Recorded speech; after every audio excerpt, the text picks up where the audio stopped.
Business automation in 2025. Beyond manufacturing, how to automate for maximum ROI. In this episode, Jim Barker from Cooperative Computing explores how modern automation is transforming business beyond the factory floor. Through practical examples and real-world case studies, you'll learn how to identify automation opportunities, measure their impact, and implement solutions that deliver significant returns on investment. I'm your co-host, Anthony Perl, and whether you're just starting your digital journey or looking to accelerate your existing efforts, it's time to get enabled digitally. Jim, let's talk a little bit about the idea of automation, because automation has been largely put under the same umbrella as AI these days in general discussion, but it deserves its own idea of talking about what it's brought to business, because of course traditionally people think about it in terms of manufacturing and Henry Ford and introducing it into car manufacturing, but automation goes so much further than that these days. But let's start off with that base, and because that's been around for a long time. Oh, yes. And it's making its way. There's so many opportunities to automate in business environments. First, it's part of the reason that we walk that journey of the methods and procedures, because once we can identify, the processes that people have, in most cases, you can identify ways of automating a lot of those processes. And so there's still a lot of manual work that goes into things that usually isn't extremely exciting to people. I'm not usually super excited to get in and enter information into a database or into a spreadsheet or have to click around on different things. I love the interaction of this type of experience of communicating with people. I love spending time with people. I don't always love doing a lot of the manual stuff that it takes to. I still remember the days of getting into sales, and at the end of the day, I always had the last 45 minutes blocked because that was going to be my wrap-up time, because I had to assimilate all my notes and make sure I got all the data, into the CRM, and I had to do all the follow-up tasks that I needed to do. And these days, a lot of that's just automated. As you and I have talked about in earlier conversations about like customer relationship management systems, it's amazing to me the ways that we can now build out, sequences that are like, okay, Anthony, I want to talk to Anthony today, and I want to be sure and follow up with him tomorrow and say thanks. Well, I'm probably going to use common language that I normally use, so I could build that into an automation sequence to say, hey, I want to hit his inbox first thing in the morning and just say, hey, Anthony, thanks so much for investing some time with me. Great to get to talk with you again. Look forward to our next conversation. And in a lot of cases, when organizations leverage automation in a really good way, kind of like what we've talked about in earlier conversations as well, when you can pull in the details of some of those conversations and plug it right into that email in an automated fashion so that it still gets automated. I can still say, okay, I want to send an email at 8 o'clock tomorrow morning. Now I've got the bullet points in that email that are going to go out that says, hey, here's what we had talked about as far as next steps are concerned. Just little things like that, and the ability to leverage automation makes organizations so effective. It goes back to that, organizations that have 10 people doing something that they may only need 2 people doing, and where most people look at that and go, okay, well, now is that costing 8 people their jobs? No, there's going to be I'll say, in the States here, our unemployment rate's ridiculously low. So it's not like there's a lot of people out there that we know that are unemployed.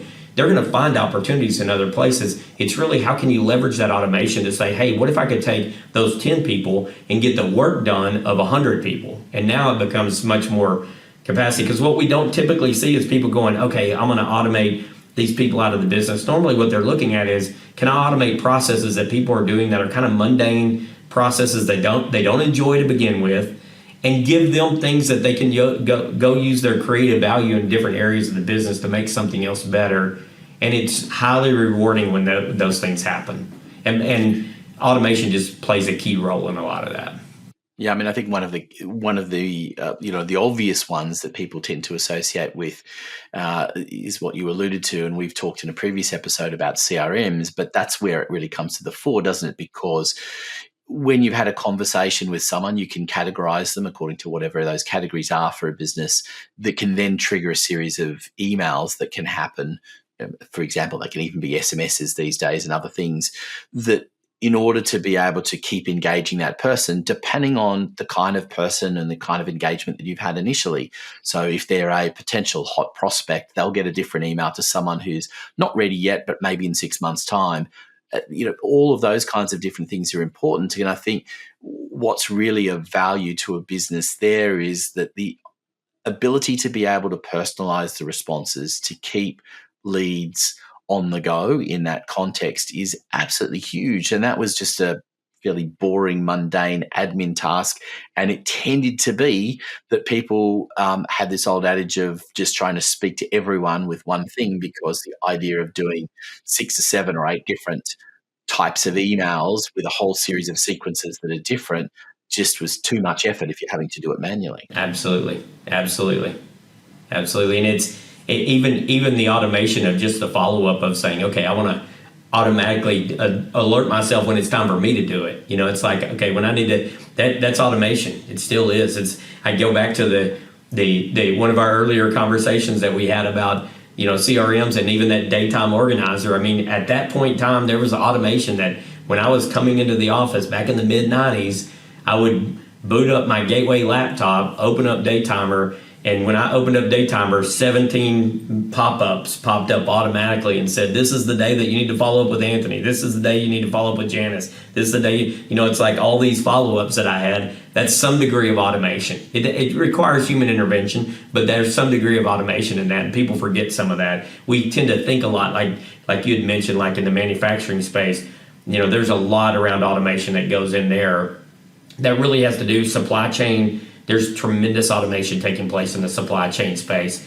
Super important, but it tends to be the things that we think about because we hear about, robots and self-driving cars and all this kind of stuff. We think about those things. We don't think about just the mere things that most of us use on a daily basis that has some degree of automation built into it as well.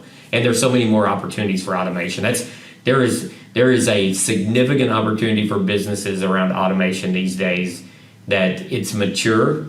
It's the thought process has become more mature, and a lot of people inside organizations, as they step back and think about the workload and the things that they're doing, can think about ways of automating a lot of those processes. It's really just when they pay the time and attention to do so.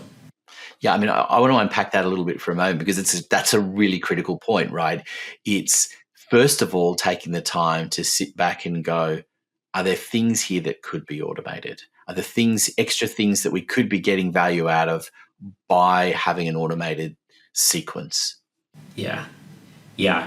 It's I tend to say I realize the power of automation after sending the same email 3 times. You type it, 3 times. It's like, okay, then I'm going to go throw it in a Word doc somewhere or something. Over time, you figure out, okay, I can put those things into templates, into a CRM, because I'm going to use it over and over. And then over time, it evolves into, wait a second, I know I'm going to be doing these. I'm going to have these 10 interactions with Anthony as I'm building a relationship with him over the next 100 days.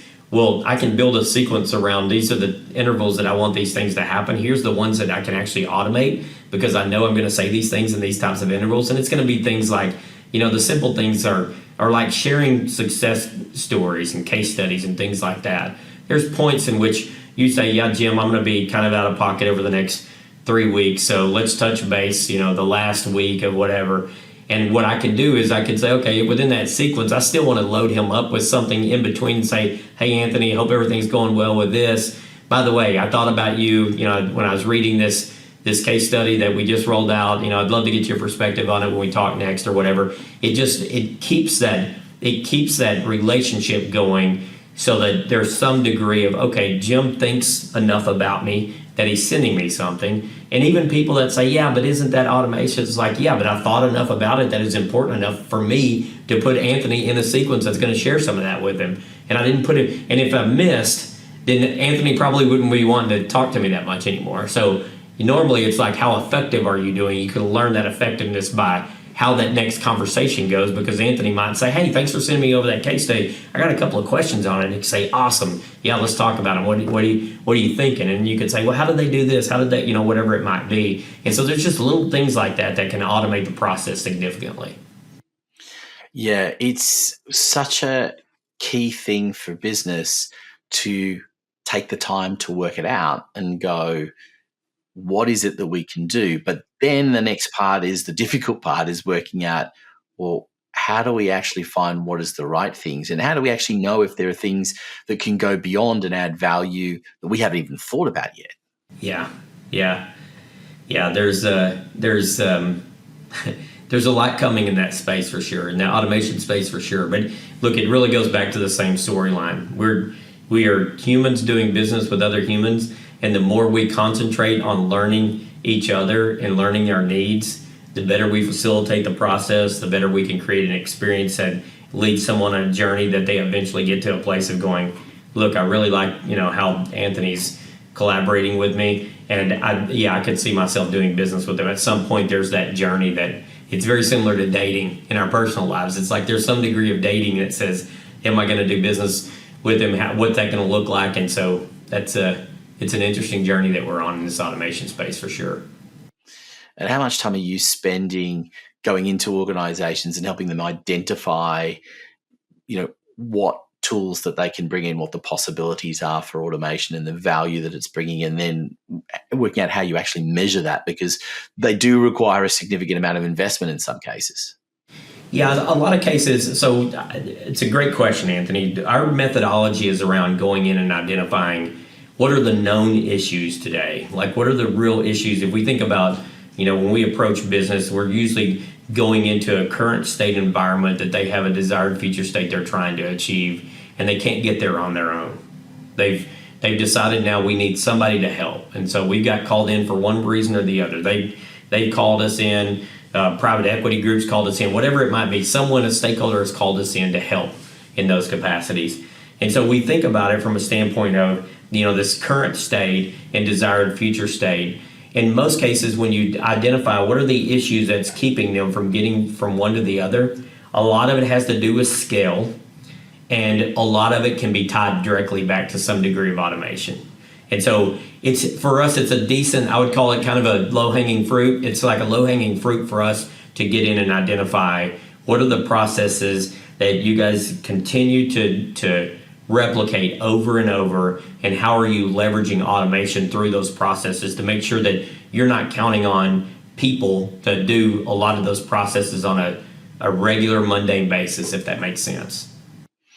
Yeah, I mean, that's absolutely. And I think businesses that need to automate need to spend a fair bit of time in choosing the right technology, though, and making sure that it's as future-proof as possible, because that also is a difficult one to choose, because you can gravitate to the shiny new thing, but if it's not going to be there for the long term, you don't want to make the kind of investment that some of these things can cost in order to implement it across the board, and then realize 6 months, 12 months, a couple of years down the track that actually you should have gone a different direction.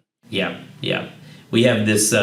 This is where I was going a minute ago. I lost my train of thought going through some of that. But when we identify those issues, like what are the key issues? What are these challenges that they're facing? They either have pains that's causing them problems, or they have gains that they're trying to achieve but can't get there on their own, so they need some help. Once we go through that process, we're identifying those issues. We're helping them explain to us what's the evidence that they're really an issue. And so the examples I'll use is, in our office building here in Dallas, our restroom we're at the end of a hall. So our restroom's a pretty fair walk. And I'm not a very tall guy, so it's a pretty decent height for me to get to the restroom. Okay, that's an issue. But is it an issue for our business? No. We're not going to relocate our office space closer to the restroom just because Jim's short legs takes a little bit more hiking to get back and forth. So when we come up with the evidence, it's like, how do you really identify that it's not just a pain for one person, that it's really causing some issues in the business in different areas? And that's that evidence. So we have the issues and then we have the evidence. But the one that really ties back to most everything is the impact. Like, okay, now let's identify what's the quantifiable impact that can be traced back to it. And when I'm talking about quantifiable, it's usually you can relate it back to dollars. So it's costing money, they're missing revenue, something of that magnitude, or there's some quantifiable aspect that says our customer experience is going down, our NPS scores decreasing, or CSAT scores decreasing, or the number of clients that we have today is decreasing, whatever that might be. There's something that you can tie back to it. So to come back to your point, as we go through that process of identifying those issues, the evidence, and then the impact, that impact area is really what helps justify the expense for some of the automation. Because if we can identify a conversation we had earlier today, there's a business and we went through this process with them, and after about 4 weeks through this, going through our digital maturity experience, we've identified about a $13 million, and I would say there's 4 issues that relate back to about a $13 million impact to the business. Well, for them now to go invest $150,000 or $200,000 on an automation capabilities for somebody to come in and help automate a lot of these things, okay, that's a pretty easy ROI. We're going to get $13 million back from a $150,000 or $200,000 investment. That's an easy decision to make. And that's normally the path that we walk down through pretty much everything we do, is like, how do you really tie it back to what's that impact that it's really having, so that it's not just Jim saying it's a problem because his short legs can't get him back and forth to the restroom as fast as he'd like, if that makes sense. Yeah, and it is interesting, isn't it? Identifying that data, because that is it seems like a silly thing, but it is a measurable thing where we're going, right, on average, everybody taking 2 bathroom breaks a day, but how come Jim's taking 12 minutes for him and Mary down the hall is only taking 7? Well, because Jim's got an extra 2 minutes to walk each way, so there's an extra 4 minutes in the process. There's the kind of the difference between the two. And it also probably means in that the chances are on the way back in those 2 minutes, Jim's probably sticking his head in the door and saying hello to a couple of people along the way, because there's more people to pass than otherwise. So it makes sense, right? And it's identifying the value of that. All of that has to be thought about. And I think when we talk about automation as well, I think one of the biggest areas that I've seen it come into is around the accounting area and the financials, because that's an incredibly important space for things. And it's easy for human error to come in and make mistakes, but also, unfortunately, deliberately, there are people that are ripping businesses off. I heard of a story a couple of weeks ago of a business that lost about $750,000 from someone stealing from the business. But what it actually meant was they went in and invested hugely in more automated software to do a whole lot more and make everything a lot more transparent, which actually has led to them saving over $1 million a year. So whilst they lost initially, they're now, within a couple of years, they're well and truly in front from what they lost initially and what they then had to invest in putting these new systems in place. So sometimes you can learn from your mistakes as well, right? Oh, absolutely. In fact, you brought up a thought of a client story that we had where a similar thing. I won't go into details on the client, but they had a situation where a former employee had done some things, and the former employee happened to be the CFO, had done some things that weren't completely ethical, and some bad things that happened. Well, by the time we were brought in to the organization, what we realized was there was no central data, so they didn't have a data warehouse. And so when you don't have a data warehouse, but you have all these systems that you're living out of, it's too easy for those things to tell different stories. And so, it reminds me of a gentleman told me many years ago. He said, hey, you can make a spreadsheet say anything you want it to say. And so I think, okay, but if you got the data to back it, if the data is everyone's looking at the same set of data and it all can be rolled up. And one of the quickest ways of creating automation in most organizations we go into is in that finance area. There's a lot of, typically a lot of, if they don't have that central data source, if they don't have a data warehouse where all the data lives, and everyone's looking at the same set of data, it's usually the first thing that we say, okay, at some point you need to get that in place. If they do have that in place, automation for finance is usually a first area that you can just knock out a lot of, like you said, some cases it's not even bad decisions. Some cases it's just accidents. People make mistakes. We're humans. We make errors. So, you got someone over here in an FP&A group that's running these types of reports for sales, and they're rolling them up to the sales organization, and they don't match what marketing and operations are seeing, and everyone thinks, okay, well, what's going on? Someone's incompetent. Well, no, it may have just been this person, brought in one wrong data source or did something wrong with one of their roll-ups, and so that now the numbers don't match. And when everything goes back to that, this is where we talk a lot about our data-driven decision making. If you can get everyone on the same footing with what is the data source? What is the core data source for the organization? So everybody's looking at the same set of data. It should tell the same story, especially when you build the automation in to feed all of those dashboards and things like that out to these people on a frequent basis, and that's becomes highly effective and highly useful. That brings us to the end of this episode of Get Enabled Digitally. I'd like to thank Jim Barker for sharing his insights and expertise today. And if you found value in our conversation, please subscribe to the podcast on your favorite platform and leave us a review, because your feedback helps us continue to deliver quality content that matters to you. For more information about cooperative computing and how they can help your organization accelerate into the automated economy, check out the links in our show notes. Have questions or topics you'd like us to cover in future episodes? You'll find our contact information in the show notes as well. This show has been produced by podcastdoneforyou.online. I'm Anthony Perl, and until next time, keep moving forward to get enabled digitally.